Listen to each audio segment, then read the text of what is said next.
Hey everybody. So there are some big changes that are happening in this neighborhood, and I might have some new neighbors either next year or in 2025. So if we look at these woods here, you can see how they look like they always have. This lot here is not getting developed, but yet have a look at this. This lot here, as well as the neighboring lot. There's actually two lots. The property owner is getting ready to build houses, to my understanding.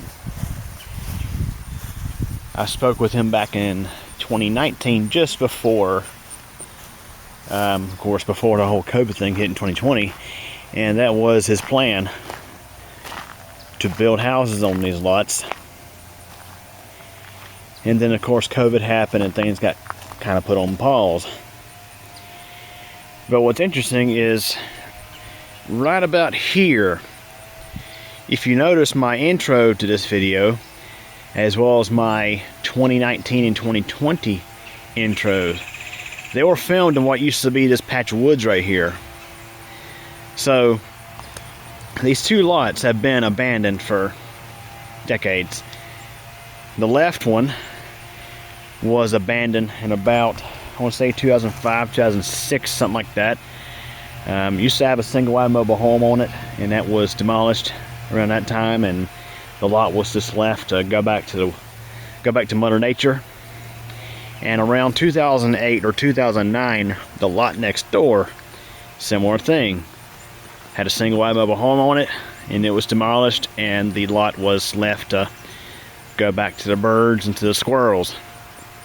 So for many years, it seemed like nothing that was ever going to happen with these lots, but truth be told, back in the mid-2000s, both of these lots were sold to a guy who lives up the road from here. I think he bought this lot first and then bought that one. And back in 2012, this one, or one of these two, had a for sale sign on it.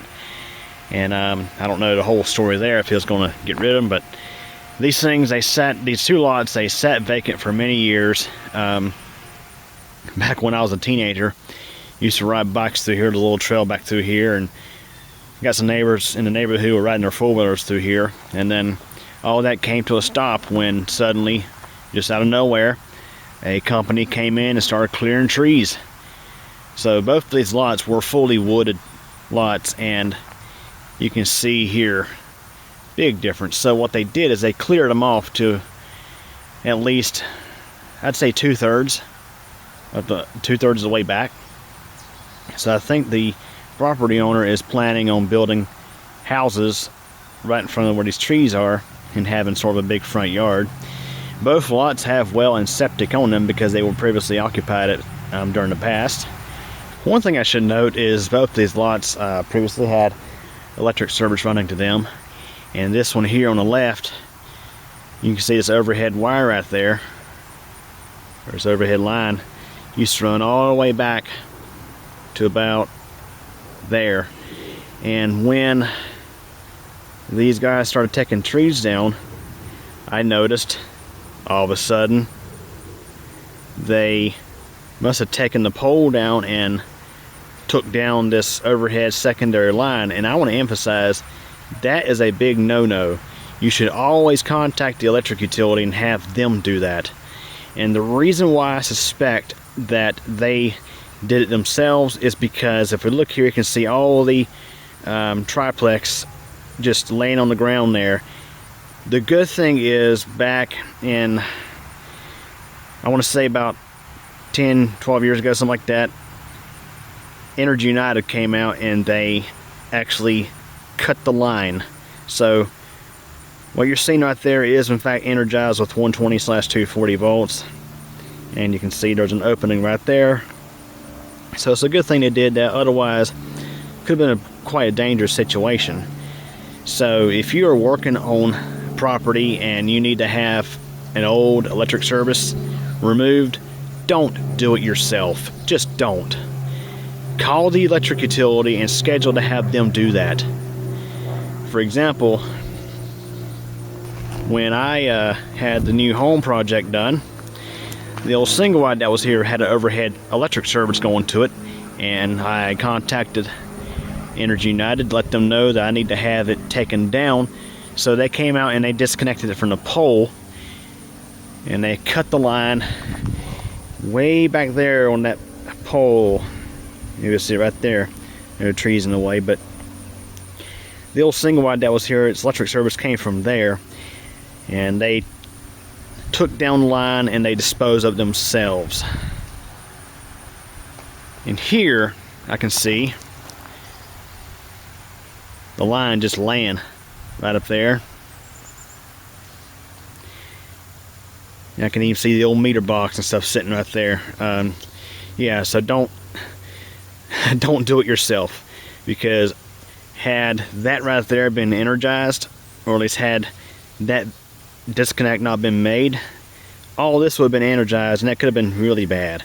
It could have hurt or killed somebody, and it would have affected power to at least 5 other homes, including my parents' home over there, which is fed off this other transformer that's behind this tree here. But yeah, crazy stuff. Yeah, it'd be interesting to see what happens here. So, of course, I'm not going to disclose the exact location of these lots for the, of course, the privacy of the property owner, and there probably won't be many updates after this. However, I might get a little bit of footage of the homes being built when they start to build them. But of course, once that's done, I'm not going to be doing any more videos of it. But yeah, check this out. Big old pine tree right here. I thought for sure they was going to take that down, but they only cut some of the limbs off of it. So yeah, pretty interesting thing has happened to the place where 2 of my channel's intro clips were filmed. But the good news is we still got some wood over there, and I know the property owner of those 2 lots. And matter of fact, during the summertime I go over and play basketball. There's a basketball goal back there in the woods. So there you have it. Big changes coming. And of course, we'll end this video with a look at the new home. And I need to do a home update. It's been forever since I've done one, but there you go. This is how it looks right now. I'm getting ready to take these banana trees down because we're going to have some cold weather next week, and they don't like that. So anyways, that's it for this video. Hope you enjoyed it. Thanks for watching.